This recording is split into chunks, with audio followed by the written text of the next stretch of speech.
Red green online present. যে আমাদের স্কুলের সামনে যে পুলিশ বক্স আছে সেটি উন্নত অবস্থানের জন্য আমরা মানববন্ধনটা করছি। কারণ আমরা যখন রাস্তায় চলাচল করছি অনেক দুর্ঘটনা ঘটছে এবং আমাদের চলাচলের পথটি অল্প হয়ে যাচ্ছে, যার কারণে আমরা ধরেন বিভিন্ন ধরনের দুর্ঘটনা যেমন অ্যাক্সিডেন্ট হচ্ছে, আমাদের অনেক চলাচলের সমস্যা হতে পারে এবং হচ্ছে।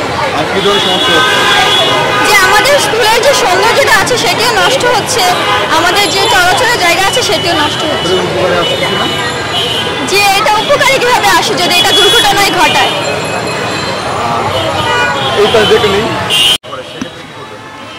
সেক্ষেত্রে আমরা কি করব, সেক্ষেত্রে আমরা কি করতে পারি, কথা বলতে পারবো না আমরা আগেও নেমেছি, কিন্তু ওরা পুলিশরা মানতে চায় না যে পুলিশ বক্স সরাতে হবে। কিন্তু আমরা অনেকবারই দাবি রাখছি, কিন্তু ওনারা মানতে চায়নি এই জিনিসটা যে পুলিশ বক্স কেন সরাবে। আমাদের এখানে কি বলবো, আমাদের খুবই ক্ষতি হচ্ছে, কারণ এখানে আমরা চলাচল করতে পারছি না। এখানে অর্ধেক রাস্তাটাই ওনারা পুলিশ বক্স আটকে রেখেছে। এটা যে আমার শিশুরা পুলিশ দেখলে কিন্তু ভয় পায়, বলে পুলিশ আসছে, আমি স্কুলে যাবো না হয়তো, এই জন্য স্কুল ওদের মিস হয়, এই জন্য ওদের পড়াশোনা অনেক ক্ষতি হয়। এখন আমাদের দাবি এইটাই যে আমরা পুলিশ বক্স সরাতে চাই, এটা চলবে এবং চলছে। আমরা আমাদের আন্দোলন শান্তিভাবে চালিয়ে যাব, আর শান্তিপূর্ণভাবে আমরা এই আন্দোলনটা চালিয়ে যাব ততক্ষণ। ফুটপাতের এই দোকানপাটের সমস্যা, ফুটপাতের দোকানপাট, বাট মেইন সমস্যাটা করতেছে পুলিশ বক্স। এটার কারণে হচ্ছে আমাদের রাস্তাটা ছোট হয়ে যাচ্ছে, আমাদের চলাচলে যাতায়াতে প্রবলেম হইতেছে। এর সাথে হচ্ছে আমাদের এই যে এই পুলিশ বক্সটা আমাদের সৌন্দর্যটা ঢেকে রাখছে স্কুলের, আমাদের পুরো স্কুলটাকে দেখা যাচ্ছে না। হ্যাঁ, আর মানুষ এটাকে চিনতেও পারতেছে না সেভাবে। সামান্য কিছু দিচ্ছে, পুরোপুরি আশ্বাস দেয়নি, সমাধান হয়নি। তো এইখানে খুবই সমস্যা। আমাদের বাচ্চাদের যখন ছুটি হয়, বাচ্চারা যাওয়ার সময় প্রায় ডেলি দেখা পায়, এখানে ভিড় থাকে, এতটুকু জায়গাতে কীভাবে পাস হবে তারা তখন এই ফুটপাথ দিয়ে যায়, গাড়ি হঠাৎ করে এদিক থেকে আসে ওদিক থেকে আসে, তখন অ্যাক্সিডেন্ট এরকম হয়েছে, বহুত অ্যাক্সিডেন্ট হয়েছে। তো আমরা চাচ্ছিলাম এটা যদি সরায় অন্য কোথায় না হয় তাহলে আমাদের বাচ্চাদের জন্য একটু ভালো হতো।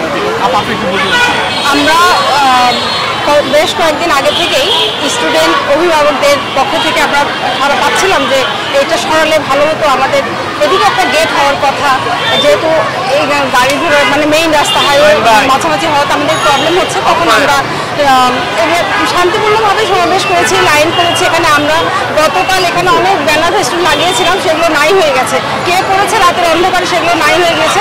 তো আমরা স্কুলের পক্ষ থেকে গত এই মাসেরই 2 তারিখে ডিএমপি পুলিশ কমিশনের কার্যালয়ে যে আমাদের প্রবলেমগুলো, দুঃখের কথা আমরা জানিয়েছি। ওনারা বলেছিলেন দেখবো, আমরা ব্যাপারটা দেখবো, বলেছিলেন যে আমরা কিছু করবো, দেখি আমরাও কথা বলে সিটি কর্পোরেশনের কথা বলে নিই।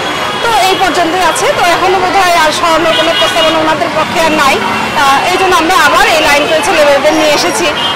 আর অভিভাবকদের পক্ষ থেকে বিশেষ চাপ যে ছোটো বাচ্চা যাদের আছে তারা স্কুলে বের হলে এই পরিবেশগুলো আমাদের স্কুলের ওয়াশরুম ইউজ করেন, করতেই পারেন, কিন্তু স্কুলের শিশু শ্রেণী বা কেজি 1 কেজি বাচ্চারা এরা যখন বাইরে আসে, এসে দেখে পুলিশ দেখে ভয় পেয়ে যায়, বলে আমরা পুলিশ স্কুলে যাবো না। তো এটা তো আমাদের জন্য একটা নেগেটিভ সাইড আমি মনে করি। তো আসলেই সরানোর দরকার, কারণ এই চলাচলে আপনারা বুঝতে পারছেন যে চলাচলের জন্য খুবই অসুবিধা। এখানে রিক্সা গ্যারেজ থাকে, রিক্সা থাকে, প্রাইভেট কারগুলো থাকে আমাদের গার্জিয়ানদের। তারপরে বাচ্চারা যারা পেশেন্টগুলো যায়, এখানে একজন হেল্প লাগে, একটা রাস্তা দিয়ে দুজন যেতে পারে না, পেশেন্টদের তো একজন সাপোর্টার লাগে। এই জন্য আমি মনে করি যে এটা এখানে সরানোই বেটার। আমি এই নির্মল বহু উচ্চ বিদ্যালয়ের ঐতিহ্যবাহী 32 নম্বরের একজন সিনিয়র শিক্ষক। আমি জানাতে চাই, এই পুলিশ বক্সে আমাদের বেশ বিড়ম্বনার কারণ হয়ে গেছে। আমাদের কপাল পুরোটাই ঢেকে রেখেছে আমাদের স্কুলে, যার কারণে আমরা এখানে এই বছরের ভর্তি কার্যক্রম চালানোর জন্য ব্যবস্থা করেছিলাম এই পাশে একটা গেট করার জন্য। এটাও আমরা করতে পারছি না। পাশাপাশি অনেক অভিভাবক আমাদের আপত্তি জানিয়েছে স্কুলে গিয়ে যে আমরা এই সমস্যাগুলোর কারণে এই সামান্য সংকুচিত ফুটপাথ দিয়ে অভিভাবকরা ছোটো ছোটো বাচ্চারা যেতে পারছে না।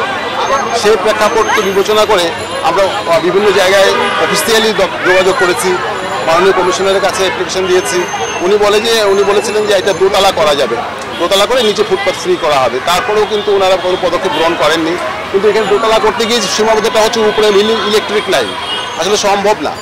আমি মনে করি এখানে অনেক স্পেস আছে, 32 নম্বরের পশ্চিম পাশে অনেক বড় স্পেস আছে, সেই জায়গায় করা যেতে পারে। প্রতিষ্ঠানটাকে যদি একটু নিঃশ্বাস নেওয়ার জন্য ব্যবস্থা করা হয়, একটু শ্বাস প্রশ্বাসটা সাবলীল থাকে, শিক্ষার্থী শিক্ষকরা যেন বিচরণ করতে পারে। এমনি হাইওয়ের পাশে ছোট্ট ফুটপাথ, ছোট ছোট বাচ্চারা আসে।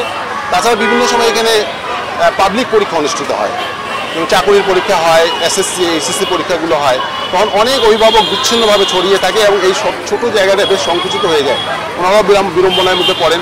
দূর থেকে নিয়োগ পরীক্ষাগুলো যখন আসে, অভিভাবক প্লাস তাদের গার্ডিয়ানরা সাথে আসলে তাদের অবস্থার কোনো থাকে না।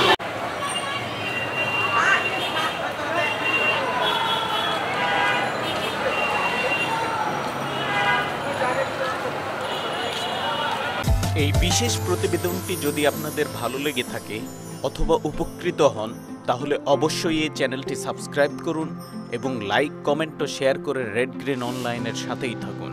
Thanks to everyone, red green online.